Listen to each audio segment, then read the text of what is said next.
Boa noite a todos. Nós somos alunos do quarto ano e ficamos incumbidos de fazer essa apresentação sobre um tema bastante importante para o curso de Ciências Contábeis, que se chama Curso de Oportunidade. Os alunos que fazem parte dessa equipe são a Dazeli, Júlia, Ivan e Marina. E eu vou fazer uma pequena introdução sobre o assunto aqui, as meninas vão discorrer sobre o tema, e no final nós iremos fazer um breve fechamento, partindo também de um vídeo que foi inserido junto a esse trabalho, onde um professor trata desse tema de uma forma mais conceitual, de academia, e de uma forma mais prática também, citando exemplos. Então, começando, falando basicamente, o custo de oportunidade, ele representa quanto a empresa sacrifica em termos de financeiro para investir para ela optar por um determinado investimento em detrimento de outro. E de agora em diante nós vamos aprofundar mais nesse assunto de forma a explicar de uma maneira mais didática possível o que é esse custo de oportunidade e como ele reflete no dia a dia das empresas.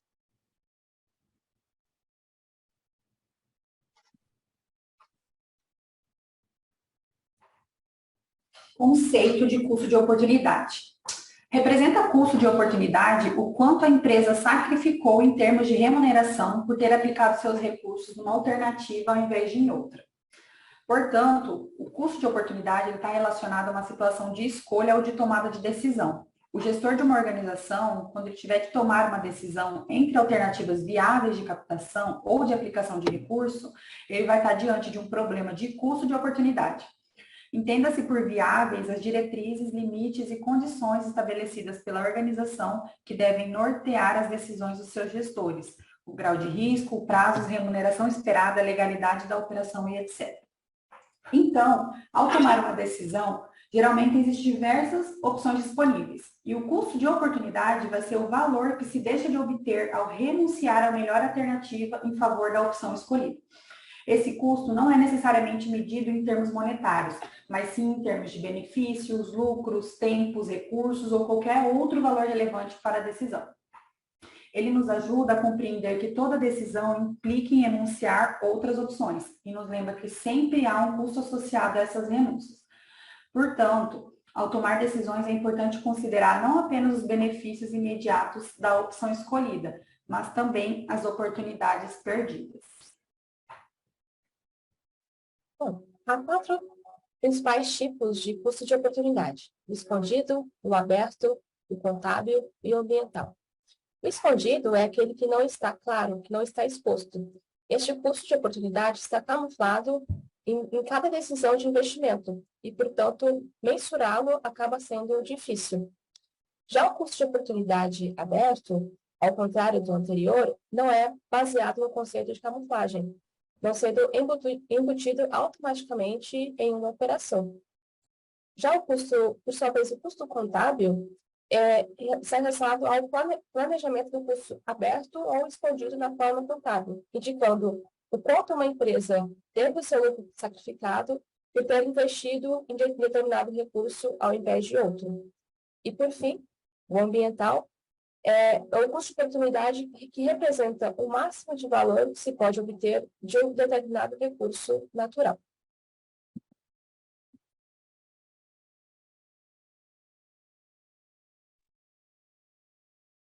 Termos não monetários. O custo de oportunidade nem sempre ele é expresso em termos monetários. Existem termos não monetários que podem ser usados para descrever o custo de oportunidade, como o tempo, o esforço, a energia despendida, lazer, satisfação pessoal, entre outros. Como já dito anteriormente aqui pelos demais colegas, o custo de oportunidade é um conceito econômico fundamental que se refere ao benefício ou valor que uma pessoa ou empresa sacrifica ao escolher uma opção em detrimento de outra.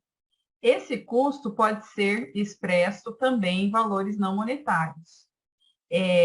Esses termos não monetários do custo de oportunidade se referem a aspectos que não podem ser expressos em termos financeiros, mas que têm um valor para a empresa. Por exemplo, o tempo. O tempo é um recurso limitado e precioso e cada escolha feita pela empresa implica uma oportunidade perdida para utilizar esse recurso de outra forma. Por exemplo, se a empresa decide investir em um projeto que demanda muito tempo e recursos, ela não poderá investir nesse mesmo período em outras atividades que poderiam gerar outros benefícios. A reputação é outro termo não monetário. A reputação de uma empresa é um ativo intangível e importante que pode ser afetado pelas decisões tomadas. Um exemplo disso é se a empresa escolhe cortar custos em detrimento da qualidade do produto. Ela pode prejudicar a sua reputação no mercado e perder clientes a longo prazo. Outro termo não monetário é a satisfação do cliente. A satisfação do cliente é crucial para o sucesso da empresa a longo prazo. Se a empresa escolhe uma opção que prejudica a satisfação do cliente, ela pode perder a lealdade desses clientes que podem migrar para a concorrência. A habilidade de inovação também é um termo não monetário. A capacidade de inovação é um ativo importante para empresas em mercados competitivos. Se a empresa escolhe investir em opções que não estimulem a inovação, ela pode perder a sua posição de liderança no mercado e ficar para trás em relação à concorrência. Outro termo não monetário, no ramo empresarial, é a qualidade de vida dos funcionários. A qualidade de vida dos funcionários é um aspecto importante a ser considerado nas decisões empresariais, pois se ela escolhe opções que afetam negativamente a qualidade dos seus funcionários, ela pode enfrentar dificuldades em recrutar e, principalmente, em reter talentos qualificados no futuro.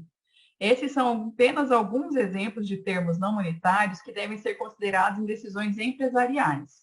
É importante que as empresas considerem cuidadosamente todos esses aspectos antes de tomar uma decisão, a fim de minimizar os custos de oportunidade e maximizar os seus benefícios a longo prazo.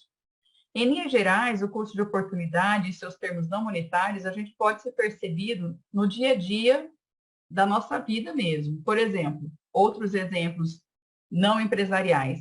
Se uma pessoa decide ir para a universidade em vez de trabalhar em tempo integral, o custo de oportunidade é o salário perdido durante os anos de estudo. Uma pessoa que decide ir ao cinema em vez de ir à academia, o custo de oportunidade é o tempo perdido que poderia ter sido usado para exercitar. Então, como se vê, o custo de oportunidade está presente em várias áreas da vida, não só empresarial, quanto na vida pessoal, e possui tanto termos monetários quanto termos não monetários, como esses citados anteriormente agora nesse vídeo.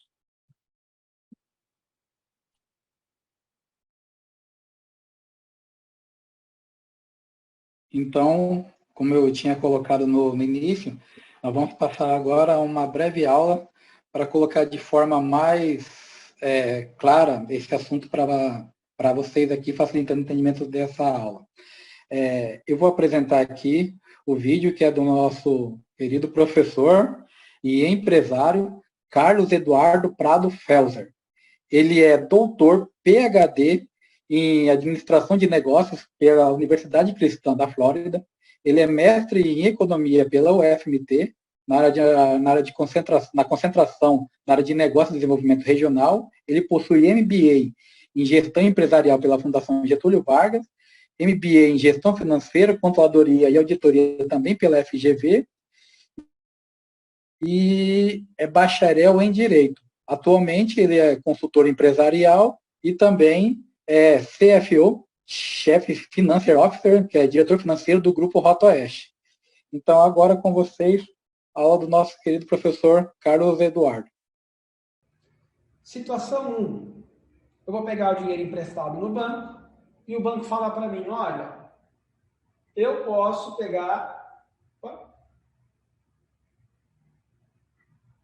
Aí, agora focou. Eu posso pegar o dinheiro no banco A a uma taxa de 1,8 e pagar em 48 meses. Ou eu posso pegar o dinheiro no outro banco A, né, que na verdade é B aqui, pagar uma taxa de 0,80 em 24 meses. E aí, primeira coisa que vem à mente, não gosto de dever, mas se eu for dever, pode ser interessante. Intuitivamente para vocês, o que vocês fariam? Pegariam dinheiro aqui a 1,80 ou pegaria um dinheiro emprestado a 0,80 por mês? Provavelmente pegaria o dinheiro emprestado aqui, porque a taxa está mais baixa. E aí nós faríamos algumas contas. Veja só que interessante.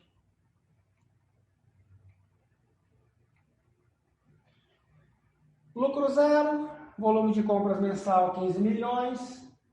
A pergunta é, e se eu comprar à vista, quanto eu tenho de desconto? Hoje é muito prático você conseguir descontos de 3%, 4%, 5%, talvez até mais. Isso aqui é um caso real e eu trouxe para vocês. Nesse exemplo, nessa empresa, o desconto de comprar à vista ou comprar a prazo é de apenas 4%. Nem é muito. Talvez poderia ser ganhado mais. E se você pegar o dinheiro emprestado, você vai pegar a 1,8. No cenário A, pagando em 48 meses. Vamos testar esse cenário A primeiro, ver o que acontece, para você identificar o custo de oportunidade. Então vamos lá. Se eu passar a comprar à vista, se eu compro 15 milhões por mês, ao ter uma economia de 4%, que é o desconto, eu economizei 600 mil. Bom, mas agora você tem os juros, que é o custo de oportunidade de pegar a dívida. Sim. 270, que é o 15 milhões que eu devo, pelos juros que eu estou pagando. Qual é o resultado disso? Bom, entre ganhar desconto e pagar juros, me sobra 330. Então, a decisão vale 330? Justifica pegar dinheiro emprestado, 15 milhões por 330 mil? Bom, na verdade, isso aqui é uma situação do primeiro mês. Porque se você conseguir fazer o giro disso, isso aqui se multiplica por 12. Então, na verdade, você está falando de economizar, de forma mais simplista, 3 milhões, quase 4 milhões durante um ano. Simplesmente fazendo essa troca. Porque você percebeu num cenário tradicional a existência de um custo de oportunidade, que nesse caso é 1,8 de taxa de juros e a tranquilidade de não dever nada para ninguém. Mas se você enfrentar isso, pode gerar isso. Então, quanto vale para a empresa esses 4 milhões?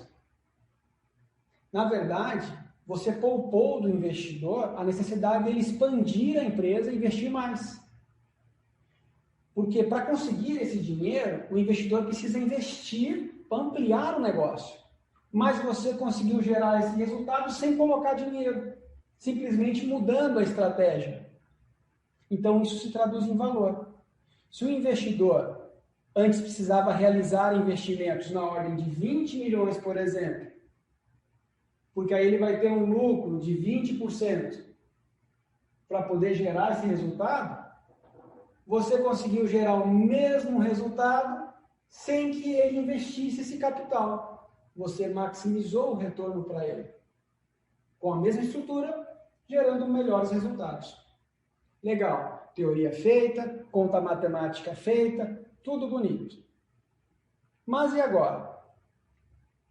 Será que isso se sustenta na prática? Lembra que matematicamente a empresa tinha lucro zero e caixa zero. Na teoria fizemos uma conta. Vai gerar lucro porque eu estou economizando os juros. E na prática? Dou conta de pagar? Bom, então se eu vou pegar em 48 meses, no N, 1,8 no I, os 15 milhões peguei emprestado, quanto eu vou ter de prestação? 470 mil aproximadamente. Bom, vamos ver se eu dou conta de pagar então. Se eu vou ter uma economia por mês de 600 mil, ao pagar uma prestação de 469, dou conta de pagar. E ainda, essa operação por si só resolve o problema do caixa. Lucro resolvido, caixa resolvido, porque você identificou um custo de oportunidade, onde você pode poder, identificando esse custo de oportunidade, você pode encontrar alternativas mais rentáveis. Só que tem um detalhe. Essa operação aqui é uma operação tradicional de mercado que por si só se paga. Mas não tem a preocupação de não dever nada para ninguém, que os juros consomem todo o lucro. tem que tomar cuidado. Lembra do cenário B, da taxa mais barata? Vamos fazer agora a mesma conta de pagamento num prazo de 24 meses. Olha o que acontece. 24 meses, 1,8, 15 milhões no PV, PMT, 775 mil. Qual era a economia que nós íamos ter por ter identificado o custo de oportunidade? 600 mil, lembra? Opa, desfocou aqui. Agora sim, 600 mil. Mas se você optar, nesse caso, pela taxa mais barata, mas num prazo muito mais curto, você vai gerar uma prestação que não entra no seu fluxo de caixa. Lembra que o fluxo de caixa está zerado? Então, será que o custo de oportunidade aqui é só a taxa de juros? Ou também o efeito causado no caixa para saber se dá conta de pagar? E isso não está em lugar nenhum escrito. É aqui onde que você, pela experiência, consegue perceber se aquilo que da teoria se sustenta na prática. Ainda que seja pagando uma taxa aqui mais cara. Cenário 1, lembra? Uma taxa muito mais cara, mas dá conta de pagar. No cenário 2, uma taxa mais barata, mas eu não tenho capacidade, então a teoria não se sustenta na prática. E veja o que acontece com essa empresa. Você acabou de quebrar. Por que você quebrou o negócio? Porque essa empresa não tinha caixa para pagar.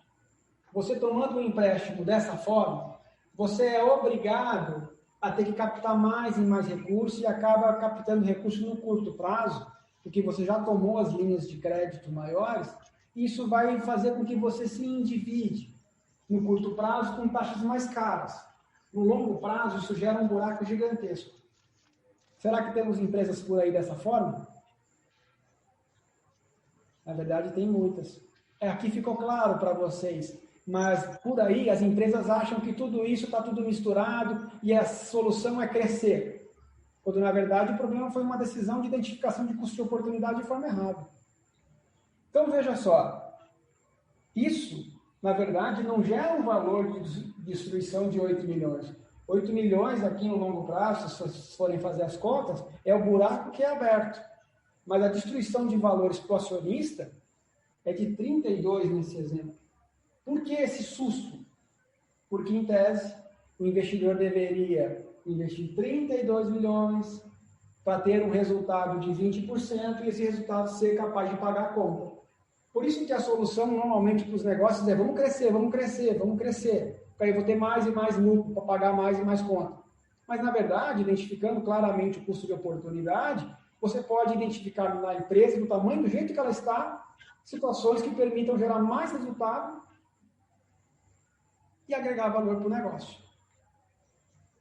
Então, vocês, a partir de agora, identificando claramente o custo de oportunidade e percebendo que não é um número só isolado, mas um contexto, você pode estar autorizado a optar, por exemplo, nesse caso, por uma taxa mais cara, em detrimento de uma taxa mais barata. E aí é meio estranho, né? O dono fala assim, ué, você vai pagar uma taxa mais do que o dono do outro banco?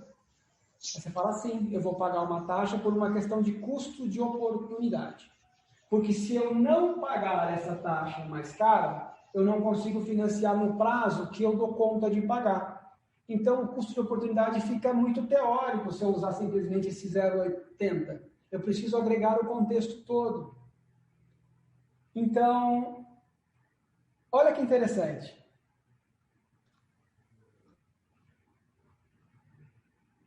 Temos aqui uma prestação maior. Tá?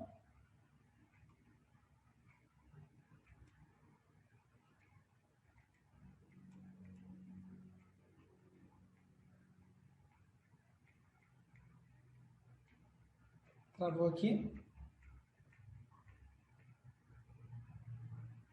Um ponto importante que eu queria deixar claro nessa mensagem para vocês é que, independente de cada cenário, além de você identificar o custo, primeiro ponto, que em tese não era percebido, estava na compra a prazo, então tudo bem para a empresa. Você desenvolvendo o raciocínio, consegue identificar dentro dessa compra a prazo, por exemplo, a existência de um custo de oportunidade. Claramente, os juros que você paga pelo prazo, mais um spread que o fornecedor te deu. Mas isso ainda é teoria. Você precisa testar se você dá conta de sustentar isso na prática. Então, por isso que eu costumo comentar. O mais importante é conseguir pagar e não necessariamente pagar mais barato. Porque o custo de oportunidade não é formado simplesmente pelos juros, mas pelo contexto que tudo isso causa para você. Como podemos ver, é um tema bem complexo e não cabe análise como se fosse uma receita de bolo. Então, o que nós temos que entender aqui é como esse custo de oportunidade realmente funciona e analisá-lo aí da melhor forma possível, pois como o professor mostrou aí no vídeo, não necessariamente a menor taxa num prazo menor vai ser o melhor para a empresa, vai ser o ideal. Deve-se sempre se fazer os cálculos e analisar a oportunidade de investir e se aquele investimento, se aquela alternativa cabe dentro do orçamento da empresa. E, fora isso, eu fiz um levantamento e vi que existem poucos autores que tratam de custo de oportunidade e muitos desses que tratam, a maioria deles, utiliza exemplo de empresa de fora. Então, nós precisamos fomentar mais o estudo dessa área dentro das universidades. E nós vimos também, não se aplica somente à questão monetária financeira, como ele pode se basear também a questão ambiental e até mesmo a questão econômica. Então, tem que ser analisado cada caso de forma particular e ver a oportunidade de você investir em determinado projeto em detrimento de outro. Como as meninas citaram aqui exemplos, eu poderia citar, por exemplo, o exemplo da área ambiental, que você tem uma área rural e você pode optar por construir naquela área ou, de repente, por preservar e utilizar aquela área para descontar créditos de carbono. Então, você tem que analisar o custo de oportunidade disso daí e não se refere necessariamente ao valor financeiro, e sim ao que é mais viável para a empresa. Então, concluindo, eu queria agradecer a todos por ter assistido esse vídeo, por ter nos acompanhado e dizer que esse é um assunto bem interessante. Esse professor, ele colocou essa aula de maneira bem interessante e quem quiser assistir o restante da aula, ela está disponível na sua totalidade no YouTube, é só procurar pelo nome dele. E eu gostaria de agradecer a todos por ter nos acompanhado até agora. Obrigado.